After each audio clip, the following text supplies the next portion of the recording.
This episode of the CoinSpice podcast is brought to you by Cash Shuffle, because what you do with your money is your business. To give this new product a try for fungibility and privacy, head on over to electroncash.org, download their latest wallet 4.0.0, and give it a spin.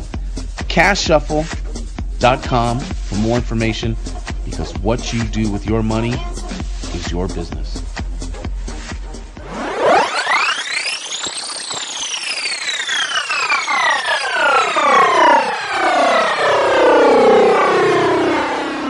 What is really going on, crypto savages? You are listening to the CoinSpice podcast with host C. Edward Kelso, editor-in-chief at CoinSpice.io, your home for spicy crypto things on the net. So very much for doing this. We really appreciate you coming on.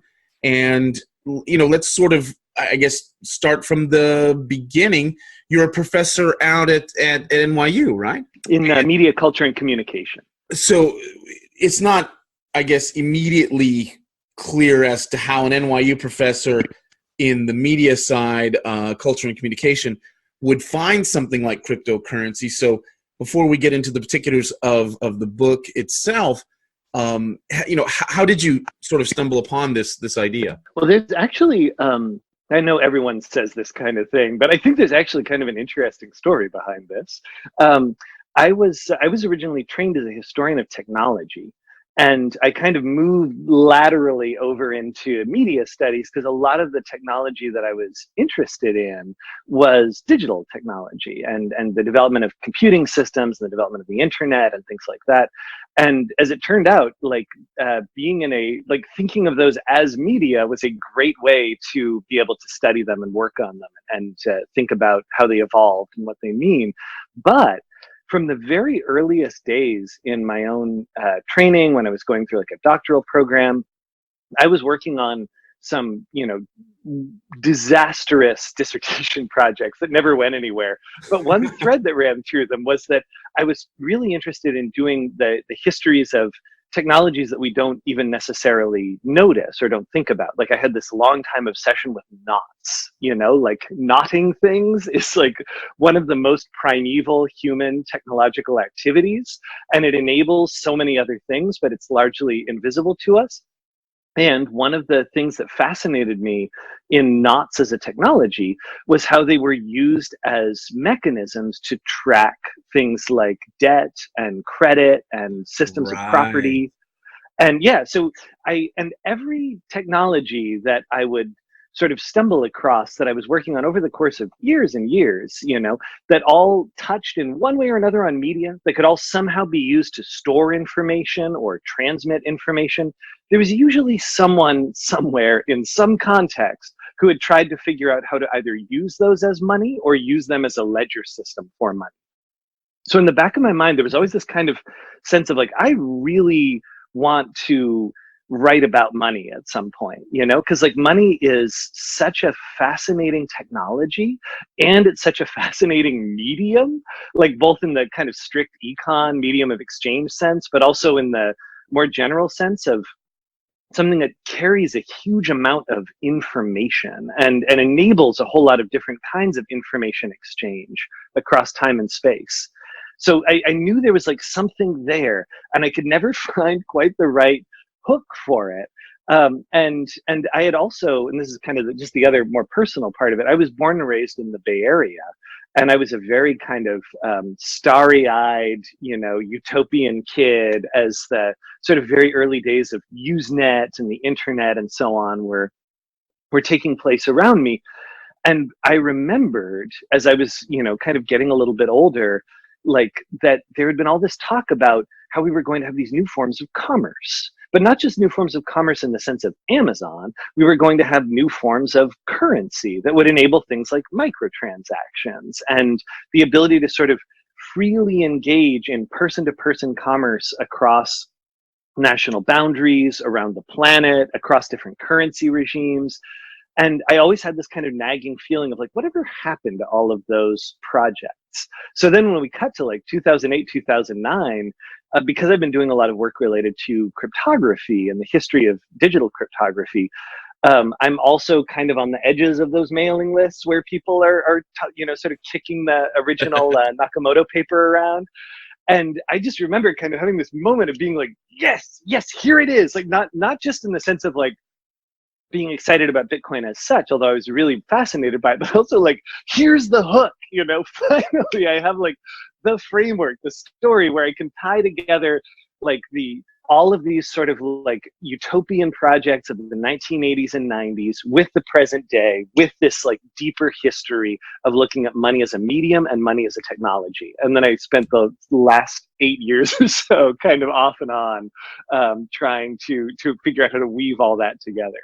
I love one of the things I really appreciate about your way of thinking is as a non-economist in the strict, sort of parochial sense of that word, you give it a very human element. So it's not that you can't talk about econometrics or other aspects, technical aspects of the idea, but that you bring to it this historical that money itself, as we're finding now, especially in the cryptocurrency world and kind of the inside baseball tribalism that goes on here, it's very human, like unbelievably human technology. I'm sure you're more than aware of that, but I love how you really do put that on. So just stepping back for a second, so you kind of come out of I don't want to put a black hat on you, of course, but you sort of come out of those hacker circles. So if I said things like 2600 to you,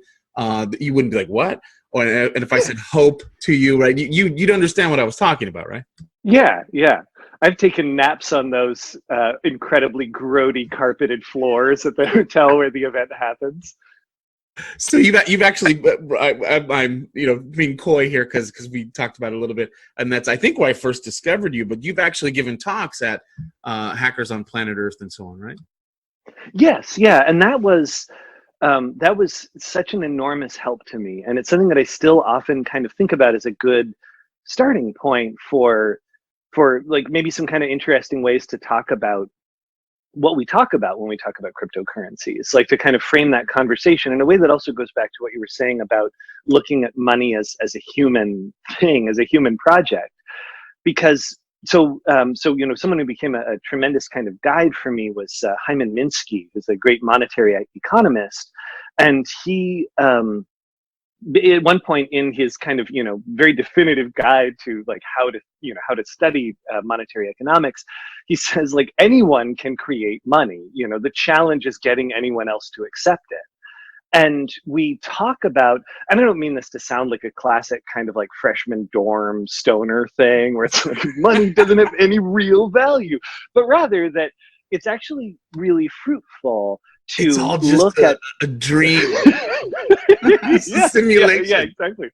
Yeah, we're gonna just red pill you, and you'll realize that this is, all. Yeah, but to that point, like, there's actually something that's really interesting about looking, like, especially when we have this really extraordinary moment that we're living through right now, where we get to have kind of a ringside seat to the invention of a lot of new kinds of money tokens and currency systems, which is that we get to watch not only the kind of sophistication, the technical work that goes into building the system, but also into the human conversation that has to happen around why you should accept this, around why you should buy into this, around why we should all kind of join into one particular project or another.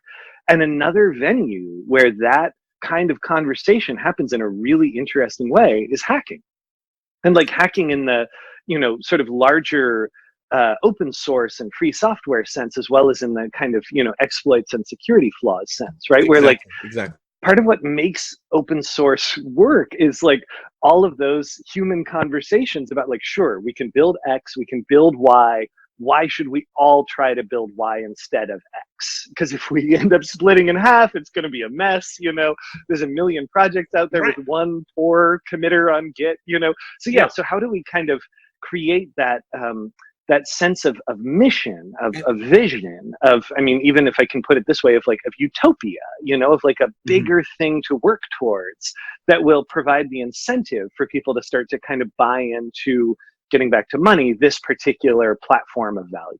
And these guys and gals are, you know, in the 2600 Hope circles, I guess cypherpunk progeny. They're tinkerers. They're go of things type people. So that like hacking, I guess. Well, I was gonna belittle it and say most people just think of it as sitting in front of a computer and trying to send nuclear bombs somewhere. But hacking really, it actually has become, you know, hack your diet and all sorts of stuff. But hacking back then was actually that, where they were as much about social engineering and just walking into places that they shouldn't. They don't want to steal anything. There's absolutely no nefarious anything. These guys and gals just want to know like, I can't, you know, there's a rope and I can't, well, why not? And I bet you I can go back there.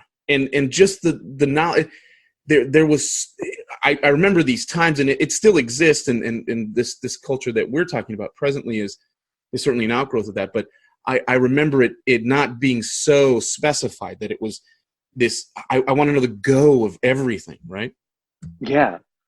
Yeah, that's a really good way of putting it, actually. Yeah, because it does. It was like this larger attitude of how can we more freely explore in order to better understand, you know, like how can we why is it that so much of the way that the telephone monopoly at the time functions a secret?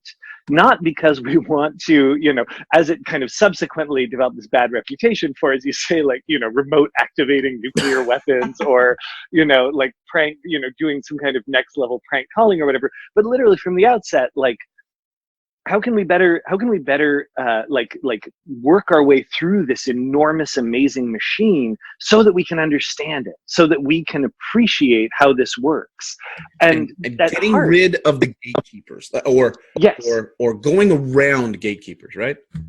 Yes, absolutely. And that is so much the attitude that I think is like kind of the best part of hacking, like that sense of approaching any given technology from this perspective of like this, you know, I want to learn how this works. I want to understand what this means. I want to see what kinds of things, like a lot of the earliest hacks, and this does kind of tie into cryptocurrency in some really interesting ways. A lot of the earliest hacks, some of them were kind of more like pranks, but a lot of them were also like demonstrations of what you could do that only a handful of other people would really appreciate. But they would appreciate it on a really deep level because it meant that you like got this system, you know? And as you say, a lot of it was also based around exploring and exploiting sometimes the like human dimensions of these things. And, you know, at the risk of doing that kind of very professorial thing where you use basically a pun or like a coincidence of words to link two concepts, I think there's a lot of early hacking is about confidence. You know, it's about sort of getting other people's confidence, whether that's getting people to contribute to a project or like playing basically confidence games, you know, as a way of doing that kind of social engineering that you describe. And a lot of, especially the early days of cryptocurrency, is also kind of a confidence game, sometimes in the negative, but mostly in the positive sense, you know, like how do you sort of win people over and kind of get them to understand what this could be capable of once you start to think about it, once you start to really explore the underlying technology of money. And it goes, this way of thinking permeated literally everything from walking through, you probably couldn't do this now actually, in the early 90s, say Dinkins NYC era, just before Giuliani, you could actually find these abandoned subway arteries, you know, and just sort of discover them. They're these beautiful, you know, sort of, you know, worlds down there. And then, you know, a guy would write into 2600 and he said, oh, you know what, I stumbled upon this idea where, you know, this is sort of the juvenile aspect.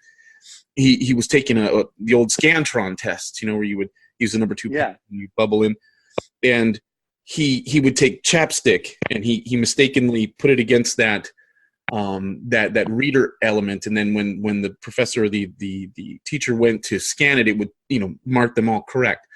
And so he sort of covered, you know what I mean? Like people say, oh, you can't have this information out. You should know this, and the sort of the pornography for us, like you say, is the confidence idea, but also the sort of the nerd porno was, and people are going to find this hard to believe, especially if you've never seen 2600. They would take pictures of phone booths. Yeah. These were our centerfolds. Like, ooh, look at that. Czechoslovakian. Fun. Like how on earth would you use a Captain Crunch whistle on that? And yeah, exactly. Yeah, phone booths and padlocks and like manhole covers and all these things that are about like mechanisms of access and mechanisms of denial, and like how do you kind of like turn one into the other, basically. Yeah, so that was kind of a long way to go, and I drew you out in tangent on purpose. But so you're there to 0809. You're there. You see the white paper. Lots of bells go off. 10 years later, we've got a book printed with the Princeton University Press called Digital Cash, where you actually go into the history of it. Was kind of everything working towards this book? I saw in one of your lectures, you described yourself as a money geek, where you actually had a picture of yourself in front of yes, in New Hampshire, in front of the sign for where the Bretton Woods conference was held. Exactly. Which is truly a odd piece of tourism, but no, it was, well, like this became my kind of background obsession. Like it was one of those things where I've written a couple of other books in the interim that were all kind of bird in hand, like existing projects. But this became my kind of deep abiding fascination. And I think, in kind of the spirit of 2600 and Hackers on Planet Earth, part of what I really got into was, in the same way that like you could start by being like, how does the telephone work? And then kind of end up 10 years later, navigating through relays across the planet, like Captain Crunch famously could do, or building a modem or what have you.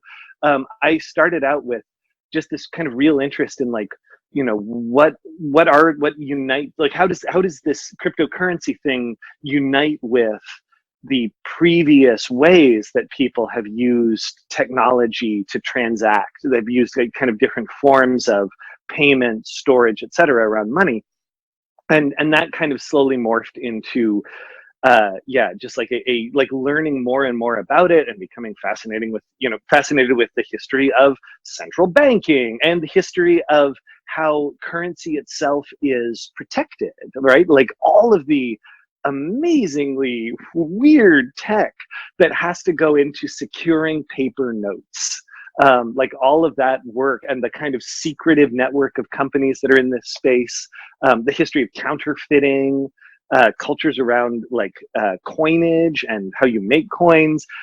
This is actually, I'm a very nerdy guy, and this might be the nerdiest thing about me, is I slowly transformed into like a kind of amateur numismatist, because coins are a great way to do history, and numismatics is the study of coins as historical objects. And so I started reading all these like super technical journals where people are like going through the recovered Gotland coin hoard and figuring out how to like use coins to prove, which you can, which is amazing, that like through this record of transactions, we can demonstrate that like this kingdom was under the control of this ruler at this point, but also that merchants had traveled to this place and blah, blah, blah. Like I just got into it. And it if you ask any of my friends, it made me really difficult, like even more than the D&D phase. It made me a really difficult person to be around sometimes. Well, it's the king of interdisciplinary studies, I believe. And that it really does. It is a shame, and this is another conversation for another time, as to what economics has become in the way that I've from afar as a layman have understood it, that it's so divorced from that human element that it's just sort of broken down into charts and indices and the major movements of governments and so on. That's why I love your book and the way that you think about the world with regard to especially cryptocurrencies. But Bitcoin in as far as our focus here at CoinSpice, it doesn't appear ex nihilo, right? Like you've kind of gone into the fact and alluded to the fact that money has sort of obviously evolved. And I think most people understand that. But this digital cash idea, this peer-to-peer electronic form of it, that doesn't just drop out of nothingness. Yeah, absolutely. And one of the really interesting things that you realize when you start kind of working backwards through all of those, many of these will not necessarily be news to your listeners. They're often kind of like names or precedents that come up in the conversation around Bitcoin. But to kind of see them one after another, it's really striking to realize that you can actually start to see not necessarily enormous technological leaps forward, even though, there were absolutely advances, sometimes very significant ones. But more than that, there were actually changes in attitude. There were like different agendas behind how the technologies were implemented. We can see a lot of precedents, including some really direct technical precedents for what Bitcoin began as, and obviously it's evolved a great deal subsequently. But we can see those precedents in the work that Hal Finney was doing around reusable proof of work tokens. Nick Szabo, Wei Dai, all the way back to David Chaum and Ralph Merkle.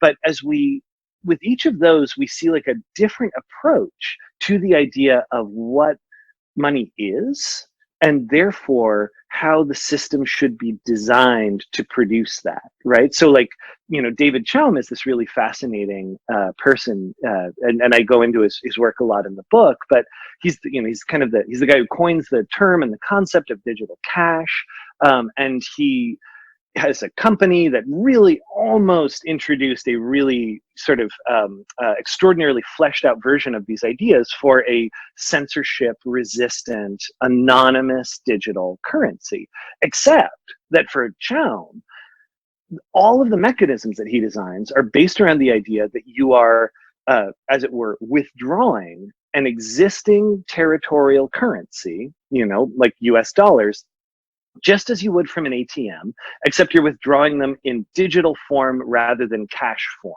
So they function exactly like cash, like they, if they have no connection to your identity, there's no ledger reference for them. If you lose them, they're gone. If someone steals them from you, they're gone.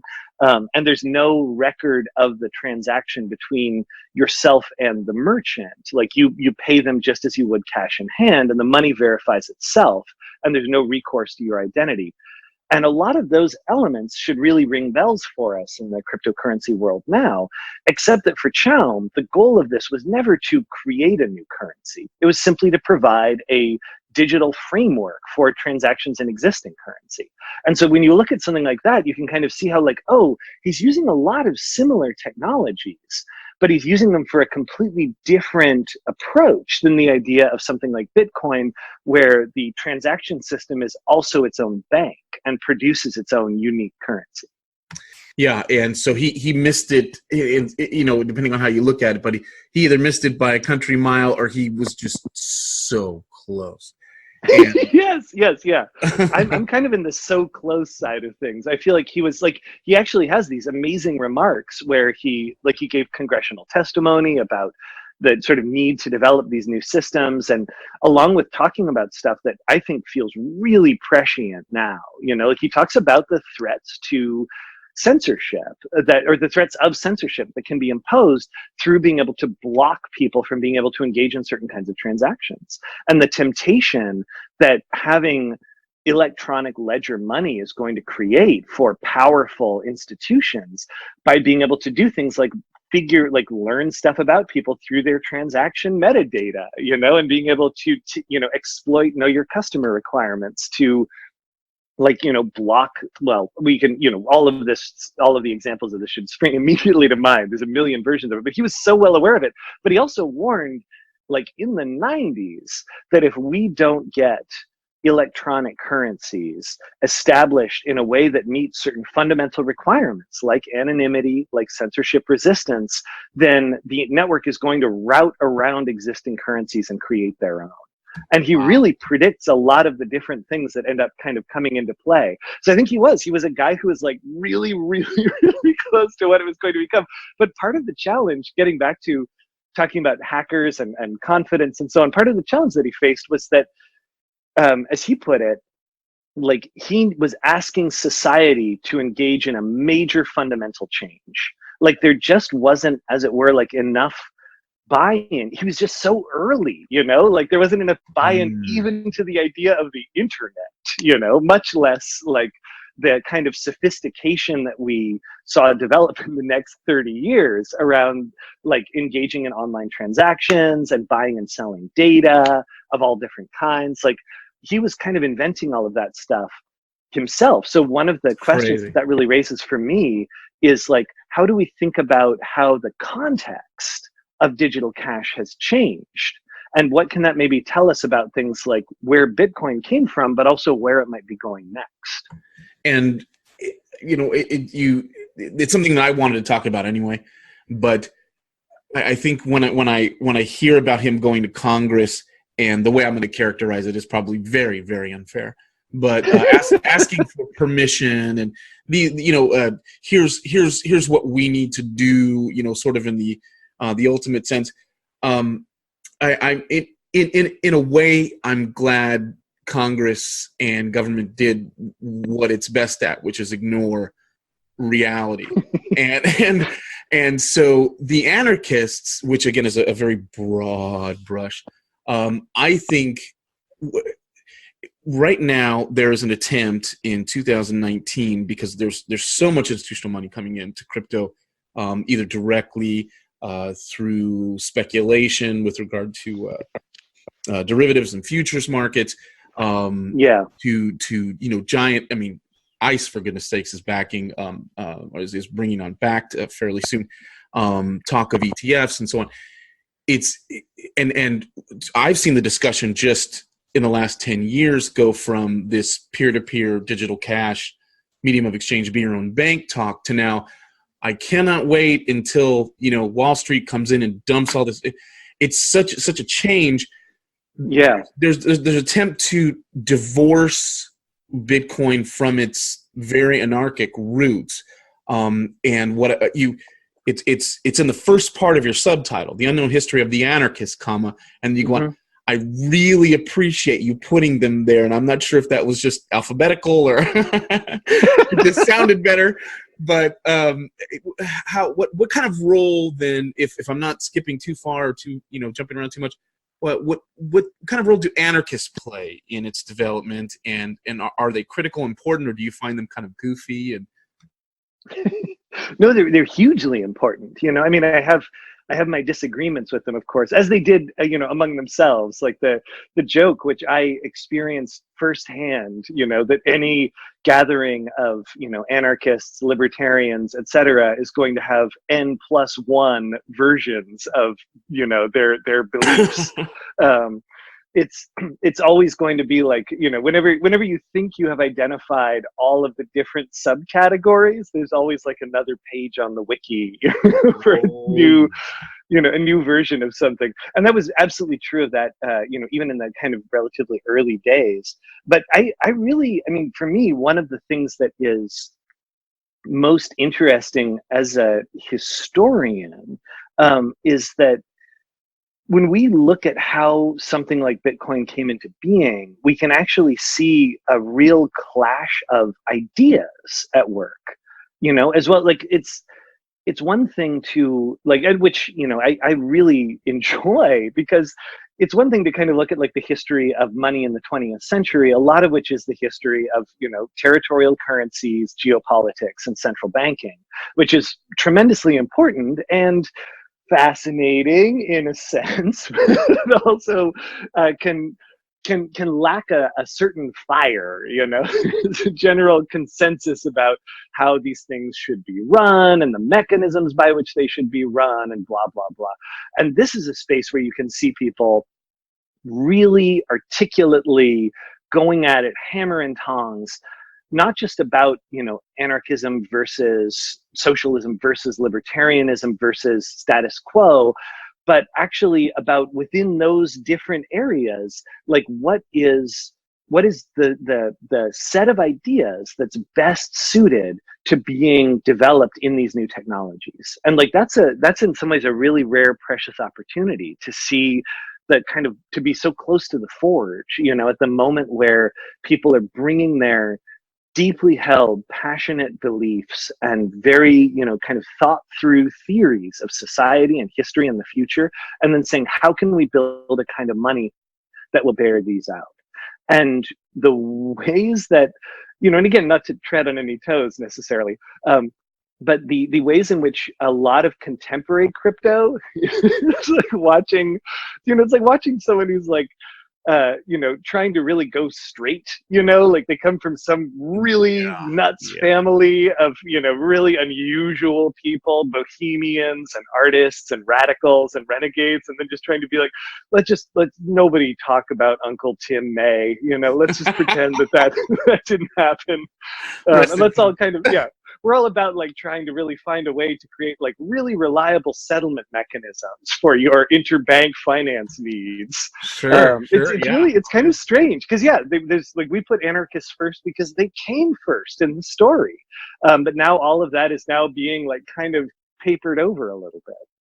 It is interesting. I love it when there'll be conferences and they'll sort of reintroduce the PGP arguments and bring in like the Whitfield Diffees of the world, and people sit down and have to learn about Phil Zimmerman and his fight with the Clinton administration over basic encryption and all these ideas, where it is interesting that right now in the space we're seeing in the cryptocurrency space. I really don't think we anticipated crypto exchanges to play such, the major role that they've begun to play, and also that they're sort of they kind of get it, like they're trying to do what Chalm was trying to do in the 90s, which was sort of headed off at the pass, I guess, in a way, and kind of Shapeshift and some of these other companies now are actually implementing KYC, AML into their formerly go hyper-capitalist, anarcho-capitalist, to not get jail time or lose the entire project. It is super interesting. How do you, as a historian, see that? Like you sort of like laugh at it because it is silly. I mean, it's the hippie, taking the Series 7 and working for Goldman at some point, right? Yes, yeah. No, it's. I mean, on one level, I think I have to confess that I'm not at all surprised. Like there's like and kind of thinking in more historical terms. It's really difficult for a technology, especially a new technology of this kind, to essentially the ones that stayed radical, we've never heard of, and I try to like bring some of them back in the book because of the fact that they couldn't get the kind of traction that made it possible for them to really like find their footing and become institutionalized. And especially when you're talking about something like money. Well, I actually have a larger thought about this that I'll get to in a second. But I think a lot about people like Carlotta Perez, who I'd love to give a shout out for your listeners, who's a fantastic historian of industrial booms, and in particular of like high-tech industries, like how they kind of go through their heyday, how they expand, how they get institutionalized. And she's really kind of worked out, I think, a really reliable periodization of what happens with those kinds of things. And the kind of frustrating answer is that the process in the 20th and 21st centuries whereby you build a big business and like get a technology off the ground is a process of structural co-optation and that doesn't have to do with any kind of like, Marxist inevitability of whatever. It more has to do with like the kinds of business and institutional mechanisms that we've built, where at a certain point like the people who can get the money to build the PR campaigns, to like run the really reliable infrastructure, to sort of win over existing institutions with their bona fides, means that they're the people who are pulling in a ton of investment, means that they're the people who are now like culpable and heavily involved with having to deliver certain kinds of results. Like they get normalized. And they get normalized in really swift ways. It's hard to stay radical for long, especially when you're looking at something like a new high technology system. Like we can also look at things like the Gartner hype cycle, which is such a great chart, and which I think really holds water as a predictive mechanism, where basically you have like, the peak of inflated expectations, and then you have like the trough of disillusion, and then you have the plateau of productivity, and they've given these things these names, but they actually map out how different technologies kind of go through these phases.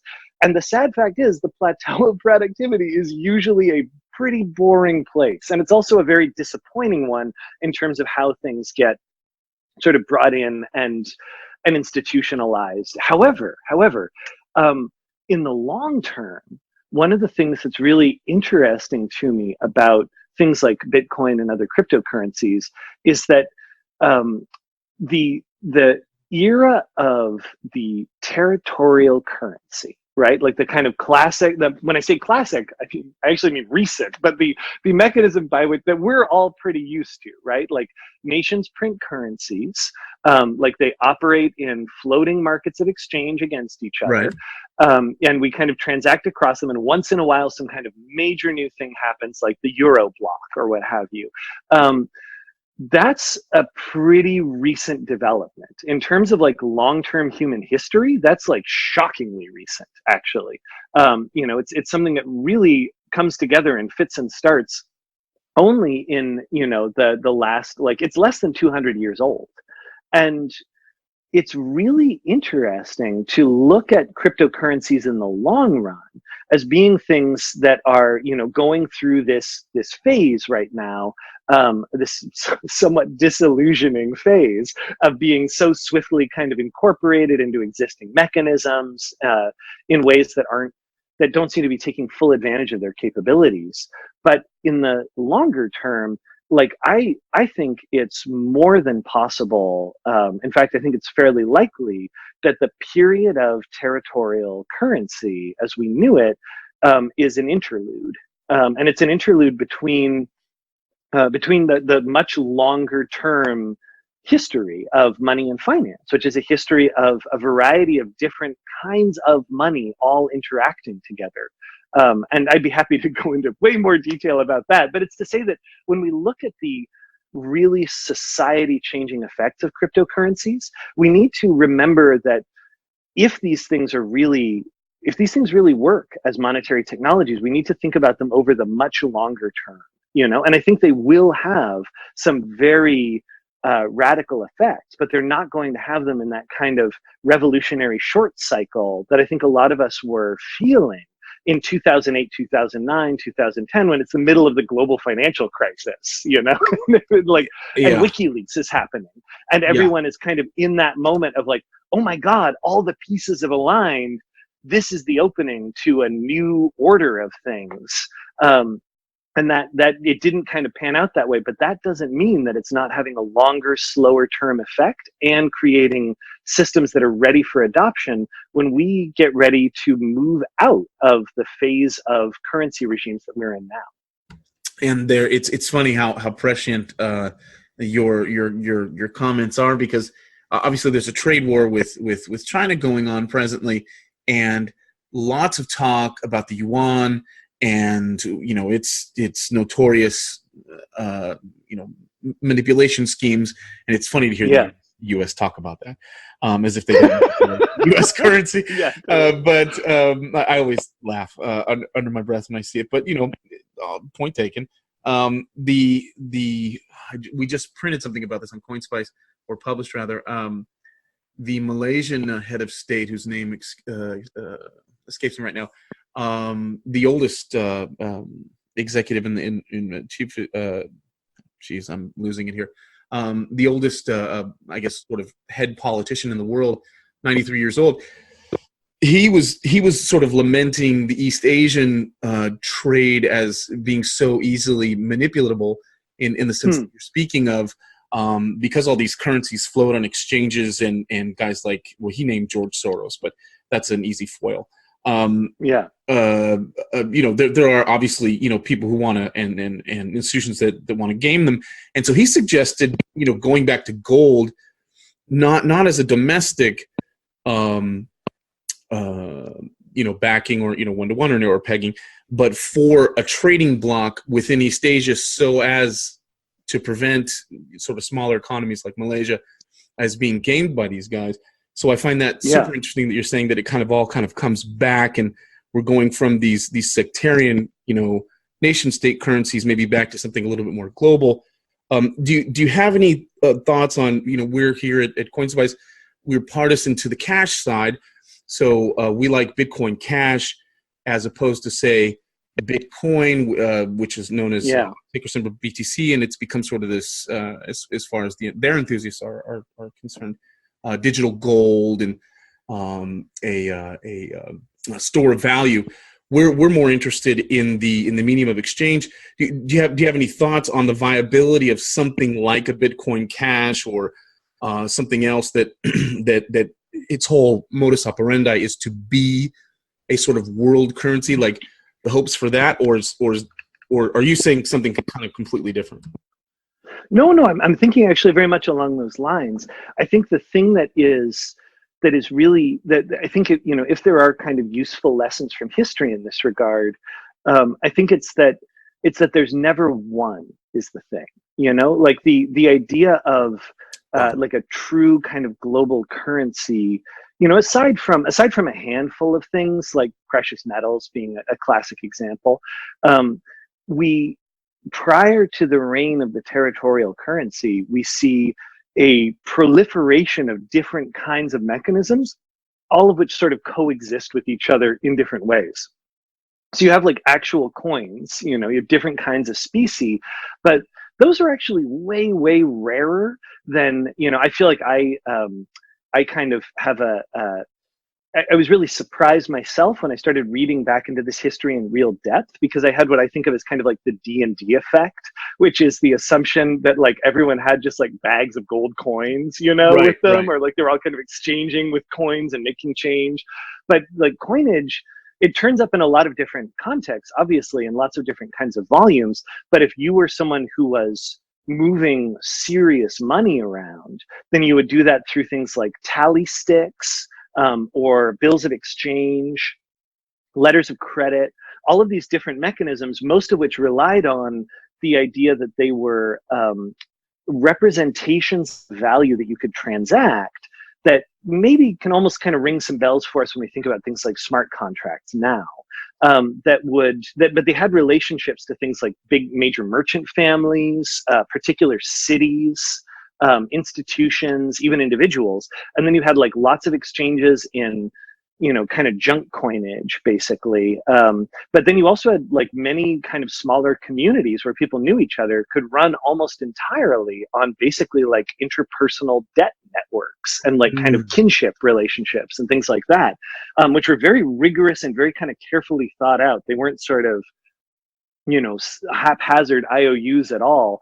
But then when you kind of conjoin that with the fact that even when you look at the coinage and the paper that's moving around, a lot of those are many different kinds of coexisting things. So you have like coins and currencies from multiple countries that are all overlapping in different contexts. And then those are also often flowing alongside what are now called the cash articles, which were like materials, like sort of classic kind of, linen, gunpowder, honey, all kinds of like fairly light, portable, fungible volumes of things. And all that stuff kind of flowed alongside each other. So you would potentially have access to some kind of substantial variety of different kinds of assets that were important for engaging in different kinds of transactions with other people. So you like, you co-own, this is a real thing, not an example I'm just making up. You can like, co-own a bunch of cows with other people who live in your Swiss canton, and all of those are managed through tally sticks, but you also have coins for small interpersonal transactions, and you have like, a bill of exchange that you've discounted from somebody else that's going to mature at some future date that you use to, buy into some other bigger thing. And then you have, you have like particular, maybe you have like some stash of jewels or coinage or whatever if you're a person of significant wealth. And all of those things kind of coexist with each other. So for me, one of the really interesting questions is I absolutely think that cryptocurrencies with more of a focus on I'll be really snarky about this. I think cryptocurrencies, the more of a focus on payment and exchange, really have a lot to offer the world, because most of our systems for payment and transaction are pretty bad in various ways. Especially when we're talking about people who are like having to use remittances or operate across, currency boundaries, things like that. And I really have, as the book itself conveys, I have a pretty, respectful disagreement with the idea of something like Bitcoin as a, scarce, hoardable, gold-like store of value. For a variety of different reasons, but just kind of one primary one that I'll mention is that if you look at like actually rich people, they have tons of already existing, perfectly functional, scarce, hoardable stores of value. They have real estate and art and actual gold and all the weird junk that's stashed in like the so-called like free enterprise zones, like free ports, where you have like these big buildings next to airports, like the one in Geneva, for example, where you can kind of keep off the books like all of your, appreciating precious assets. Like that's already a well-established mechanism, and it works great. And having to build this kind of elaborate technical apparatus to try to produce a digital analog to a scarce physical substance feels like it's kind of missing the point a little bit of what you could do. Man, preach, brother, preach. Yeah. Woo! That's so great to hear. And going back to your first point there, which I think is huge because it has become a meme, and there are several projects that have kind of taken up the cash metaphor or mantle, if you will, and they're saying, look, there can only be one, and we get into this Lord of Rings idea, and it's just ridiculous. I mean, well, in history, and like you say, it's sort of a Dungeons and Dragons misnomer in the sense that only people have used one. I mean, that's just never been the case, and there's no reason to expect that it ever would be. And then why would you? Like why would you want just you don't want one type of sneakers? I mean, I'm not necessarily one type of deodorant, one diet, so on and so forth. Like it's just better human choice, just especially if it's going to stay somewhat free of coercion and outside intervention. I mean, you want this stuff to be as blooming and crazy. Like, you want what we call shit coins, and then you want sort of viable projects. You want sort of anywhere in between. You want people to experiment, tinker, and as we kind of call back here to earlier in the show, kind of walk around the dark parts of subways and figure things out that we're just not interested in at the moment, but. They can, like the Chom fellow, he can see forward, 20, 30 years. You just want all that experimentation going on. So yeah, I'm with you 1,000%. Writing when you wrote, I guess when you finished the book, was there something that just like it just hit you that you were just like, I had no idea about this, and I'm so glad. Like, was there like a main wham, that moment where you just get. Because I know that a lot of academics will sort of stumble down a road because they have sort of assumptions or things that they want to sort of prove at the outset. Kind of, they have the arrow in the tree and they sort of draw the bullseye around it. But I get the sense that you're very playful, where you'll follow an idea And like I said, I was watching you talk about the genesis of the book, for some, almost half a decade ago. So Yeah. was there anything that just like, bam, hit you in the head? Like you just did not know that before you started in on the book? Oh God, yeah. I mean, for me, like this is not necessarily like a huge, takeaway in terms of thinking about the future of digital cash or what have you.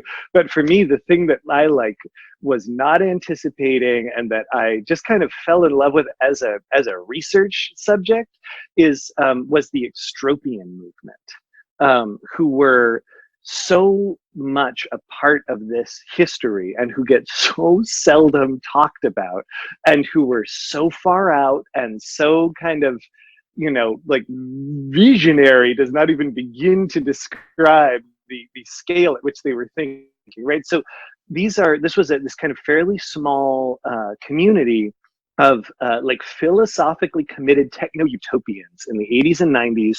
They were very closely connected with the cypherpunk and crypto anarchist scene. A bunch of them were the same people.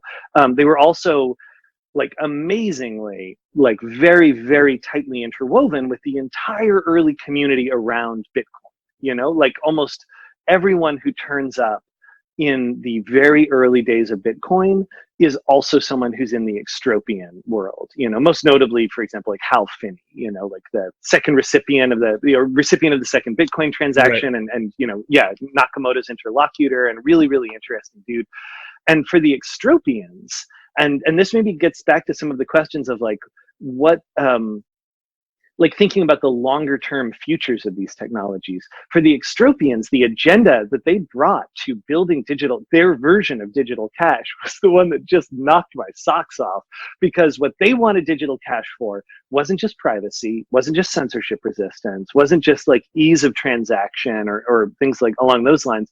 It was because they had a whole kind of worked out model of the future in which they were going to use digital currencies to so accelerate technological innovation that it would produce a series of scientific and medical breakthroughs that would make it possible for them to live forever. And like, it's just so fantastic to me. And they were like totally committed to this, very deeply engaged with it. And that also meant that they were like very deeply involved with cryonics. I'm just about to say, I'm trying not to step on it, but go ahead.